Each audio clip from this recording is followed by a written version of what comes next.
Hey there! I'm Chroma, and today I will be teaching you how to make simple collectibles. A lot of the tutorials I've been making have been way too long for the topics they've been covering, so today I want to do something really small, really simple, although still very important, and that's making collectibles. In this case, for a platformer, although what we're going to be learning here today applies to basically any type of game where you have something that you want to collide with and pick up. In this case, we're just making it disappear. And then, as well, having something that kind of shows down here the number of things that we've picked up. And maybe this could be useful if you have to pick up a certain number of keys to get through a door, or what have you. So, without further ado, let's get started.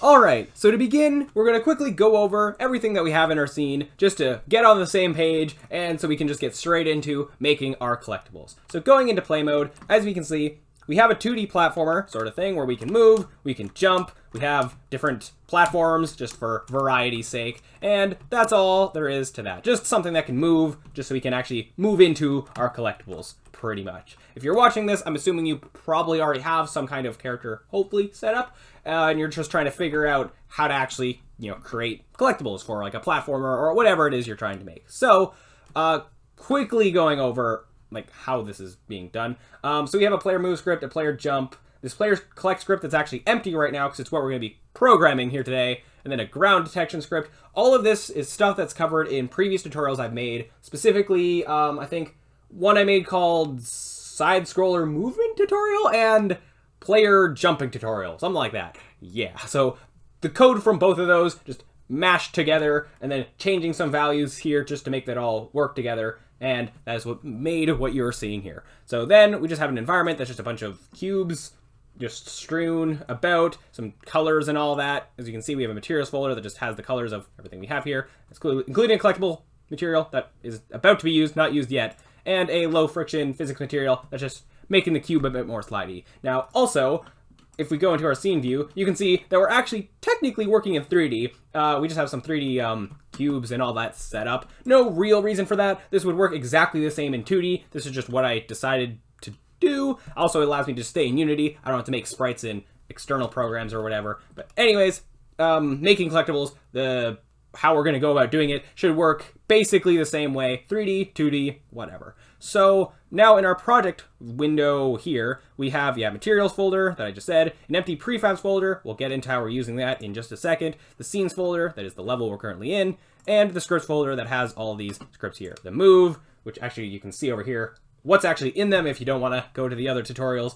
A jump script here, and a player ground check, and then this empty player collect script. Again, I'm not going to be going over this code, but you can see what exactly is there in case you're curious. So now we can get into actually making a collectible. So the first thing that we're going to need is an actual object to represent the collectible. At the beginning of the video, as you saw, is just some yellow circles. So we're going to go and create those. So to start, over in our hierarchy, we can go create 3D object, and we're actually going to make a cylinder because we're kind of working in 3D technically. But if we go into our game view, as you can see, we have the cylinder here. If we just rotate it 90 degrees, huzzah, it's basically a circle as far as the game needs to know. So then we can just move it kind of to the center there. Now let's just quickly give it some color because we can, and I have the material folder for it.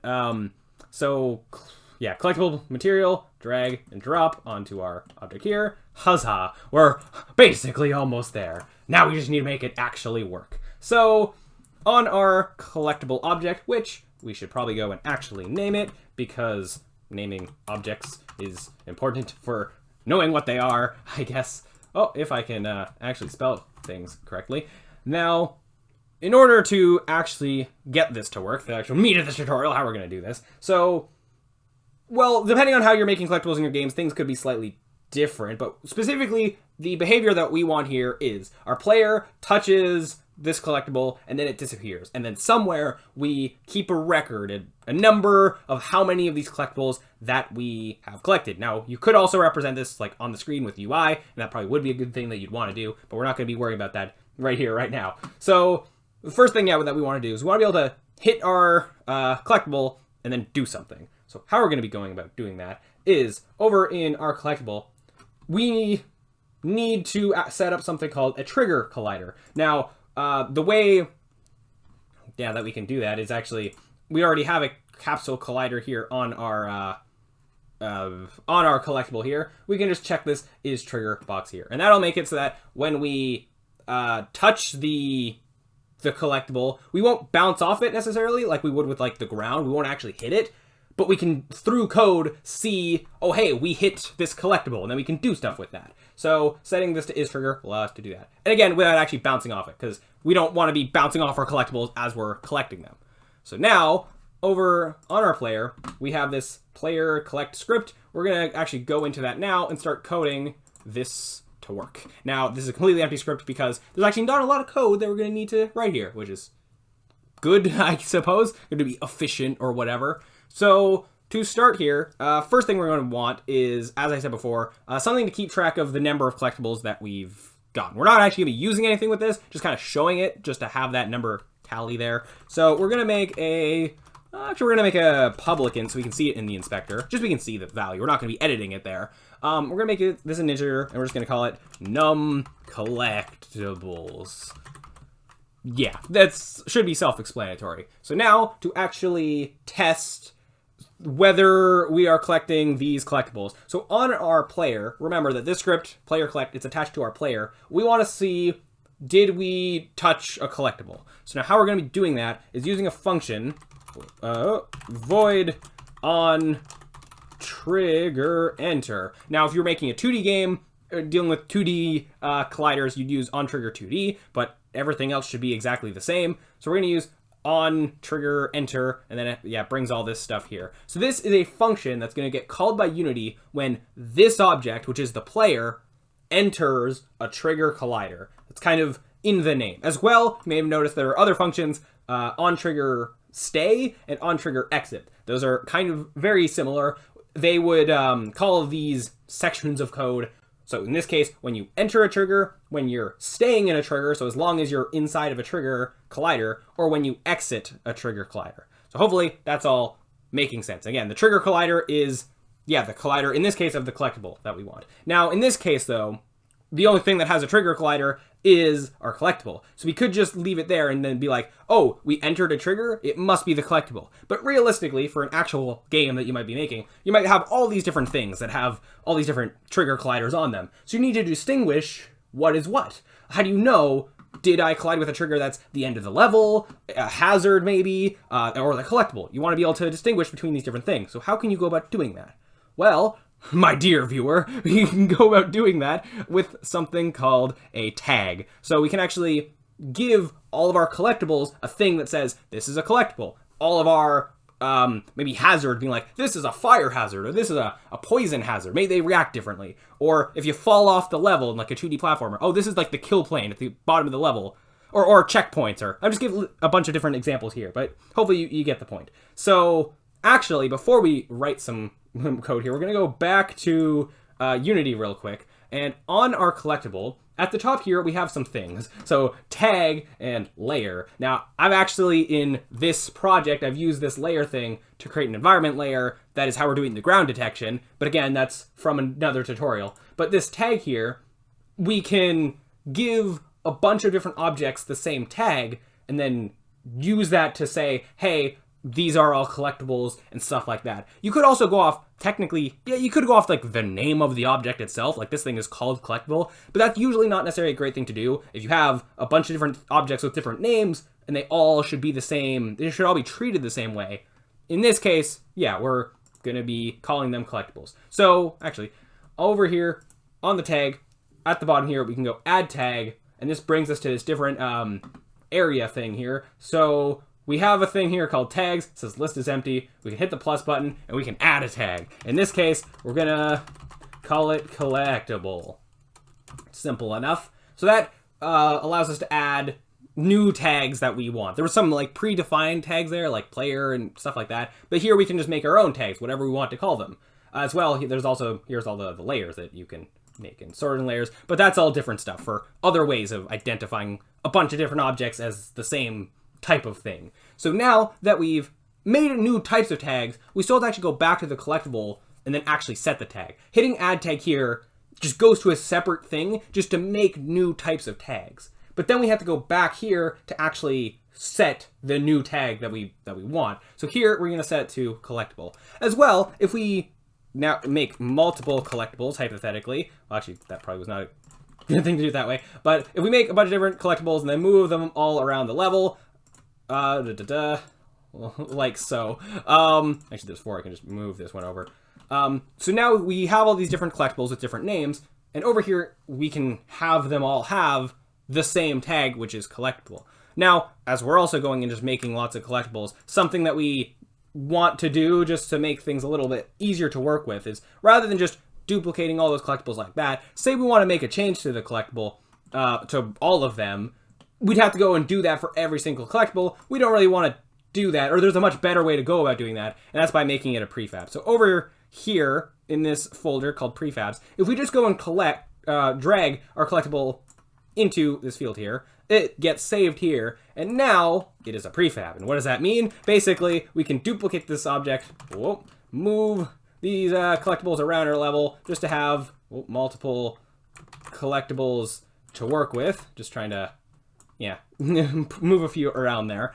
And then now we have multiple collectibles. If we make a change to one collectible, say, I don't know, if we want the collectibles to look like this, have them be twice as wide, then we can go and apply this prefab by going to overrides and hitting apply all, and surprise, now all of the collectibles are twice as wide. So that's just a useful thing there. I kind of went off a bit of a tangent, but it's useful, I guess. It's a useful thing for to be able to have prefabs and all that. As well, I can just go and make an empty game object, call it Collectables, put its transform to 0, and I can just drag and drop all of these under here just to have things be organized in our scene. So we have all our collectibles under here, just again for organization. I did the same thing with the environment.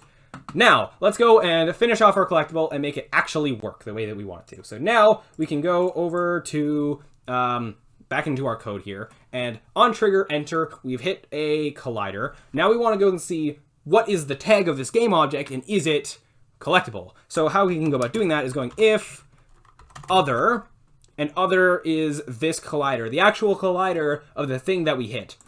If this thing that we entered the trigger of, there's this function called compare tag, or if you want to be more literal, you go other.gameObject.tag, that gets you the tag, and you can just be like, is the tag equal to collectible? But in this case, there's this function that does basically the same thing, other.compare tag, and then as a string, the name of the tag, which in this case, we made it collectible, or whatever tag that you made your tag. It just has to be the exact same. So if other.compare tag collectible, this means that yes, we've hit a collectibles. Now what would we want to do? So here we want to go and just increase the number of collectibles that we have. Ta-da. And then we want to, with our actual collectible in the scene, we want to get rid of it. Now we could just go and destroy it. We can go destroy other.gameObject, and that would destroy the, completely get rid of the collectible. But usually we don't necessarily want to do things like this way. A better thing to do would be going other.gameObject.setActive, and that's a function, false. And this will basically deactivate it rather than destroying it, which is, for our purposes, effectively going to do the same thing, except this is better on resources and being optimized, especially if you're deleting a bunch of things at once. That doesn't really matter too much, but basically, yeah, just can be better to do this. Especially if you wanted to reactivate the collectible later on, for some reason, if you wanted to do that. So, with all of this, our code is actually all completely done. Yeah, not a lot to it here, mainly just a lot of conceptual stuff of how we're going about making these collectibles exist. So now, back in our scene, over here, on our collectibles, we actually want to go and... Actually, no, that's basically it. No, I was about to say that we had more steps, but no, we don't. We're basically at the end of what we need to do here. So, if we go into play mode, actually, we got to see our work in action there. We kind of fell into that collectible, and huzzah, it disappeared. But let's actually, go and touch these ones, and would you look at that? They are going away. And if we go back into our scene here, we can see on our player collect script that we put on the player, the num collectible, that is 4. Huzzah! That shows that we collected 4 collectibles, and I'm pretty sure we did hit 4, so that is good there. And then now, When we hit that one, it should be 5.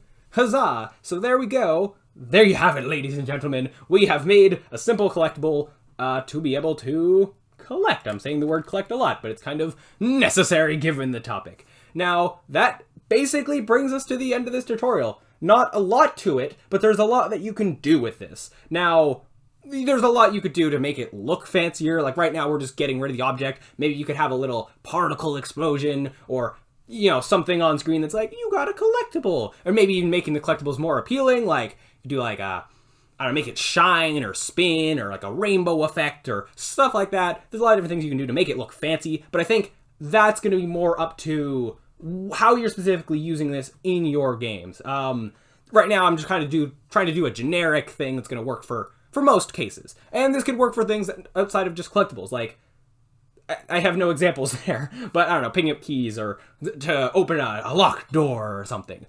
Part of making like an inventory system, something like that. You hit the trigger collider of something, and then ta-da, it disappears. Another thing you could do if you wanted to, if I activate gizmos here, we can see the colliders in the scene. So I'm going to do that real quick. If you go and increase like the radius of the capsule collider, you could make it so that you don't have to actually touch the coin thing to collect it. You just have to get like really close to it. And that could be another thing that, I don't know, makes it look better or something like that. But anyways, I think I've done enough rambling of different potential uses of this. So I think that will do it for this tutorial. Now, I have a challenge for you. Now, you notice that in terms of actually collecting these collectibles, the only way that you can see in the game that you've done that is just down here, the number of collectibles object here. I want you to somehow represent this in your game somewhere where the actual player can see. So that could be making some user interface, maybe like, actually that'd probably be the best way of going about doing it, having something maybe like text or maybe like an image in like the bottom left corner of like a coin and then beside it a number that shows like that just directly is that number here from our code. And you could write some code to actually go and grab that number. Or maybe you could come up with something more creative, or who knows, maybe have something else happen when you've collected all 5. Have an if statement of like, oh, has the player collected 5 of the collectibles? Cool, make something happen. Maybe you beat the level. I don't know. Just throwing out ideas there. Now, yeah, that basically does it for this tutorial. So go ahead and try and do that. And yeah, be creative with it, I guess. More creative than I'm being right now. But anyways, that will do it for this tutorial. If you have any ideas for tutorials that you want to see, please leave them in the comments below. Thank you all so much for watching, and as always, I'll see you around.